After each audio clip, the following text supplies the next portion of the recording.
اللہ کے نام سے جو سب سے زیادہ مہربان، سب سے زیادہ رحم کرنے والے ہیں۔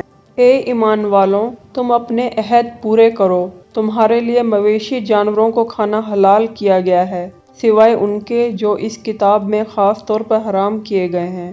تمہیں حج کے دوران شکار کرنے کی اجازت نہیں دینی چاہیے۔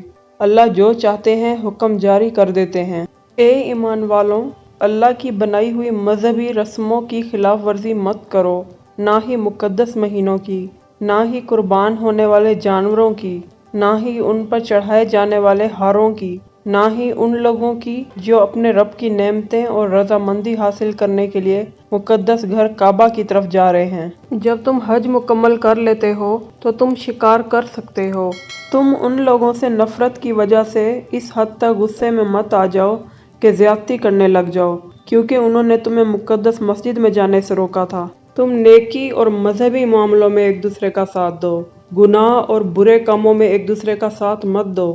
تم اللہ سے ڈرو، اللہ عذاب دینے میں سخت ہے۔ جو جانور خود سے مر جاتے ہیں، خون، سور کا گوشت اور وہ جانور جو اللہ کے علاوہ کسی اور کے نام پر قربان کیے جاتے ہیں، تمہارے لیے حرام کیے گئے ہیں۔ وہ جانور جو خود سے مر جاتے ہیں ان میں وہ شامل ہیں جو گلا گھٹنے سے، کسی چیز کے زور سے لگنے سے، اونچائی سے گرنے سے، سینگ مارنے سے، کسی جنگلی جانور کے حملے سے مر جاتے ہیں۔ لیکن اگر تم اپنے جانور کو مرنے سے پہلے بچا لیتے ہو تو وہ حلال ہے، اور وہ جانور جو قربان گاہوں پر ذبح کیے گئے ہیں۔ اس کے علاوہ قسمت پر بنائے ہوئے کھیلوں کے ذریعے گوشت کو بانٹنا حرام ہے، یہ مکروہ ہے۔ آج کافروں نے تمہارے دین کو ختم کرنے کی فکر چھوڑ دی ہے۔ ان سے مت ڈرو بلکہ مجھ سے ڈرو۔ آج میں نے تمہارا مذہب مکمل کر دیا ہے، تم پر اپنی نعمت مکمل کر دی ہے، اور میں نے یہ حکم جاری کیا ہے کہ اسلام ہی تمہارا مذہب ہے۔ اگر کوئی شخص قحط کی وجہ سے حرام کھانا کھانے پر مجبور ہو جاتا ہے، جس کا جان بوجھ کر گناہ کرنے کا ارادہ نہیں ہے، تو اللہ معاف کرنے والے، سب سے زیادہ رحم کرنے والے ہیں۔ وہ آپ سے مشورہ کرتے ہیں کہ ان کے لیے کیا حلال ہے۔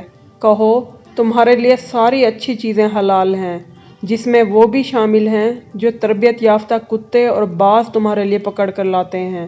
تم اللہ کی تعلیمات کے مطابق ان کی تربیت کرتے ہو۔ تم وہ کھا سکتے ہو جو وہ تمہارے لیے پکڑتے ہیں، اور اس پر اللہ کا نام لو۔ تم اللہ پر دھیان دو، اللہ حساب لینے میں سب سے زیادہ قابل ہے۔ آج تمہارے لیے سارے اچھے کھانے حلال کیے گئے ہیں۔ اہل کتاب کا کھانا تمہارے لیے حلال ہے، اور تم مومنوں میں سے پاکیزہ عورتوں سے شادی کر سکتے ہو، اور پچھلی مقدس کتاب پر چلنے والوں میں سے پاکیزہ عورتوں سے بھی شادی کر سکتے ہو، لیکن شرط یہ ہے کہ تمہیں ان کا حق مہر ادا کرنا ہوگا۔ تم پاکیزگی برقرار رکھو، زنا مت کرو، اور نہ ہی چھپ چھپ کر عاشق بناؤ۔